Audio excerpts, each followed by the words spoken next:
करी। बड़ा पवित्र रिश्ता है सास और बहू के। कोनो बहू अपने सास के शिकायत अपने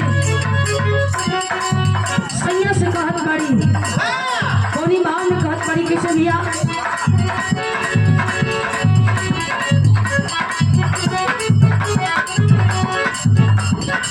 कहतारी अबनियन करेली मुकाम का हमसे सहाय नहीं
धीरे यादव जी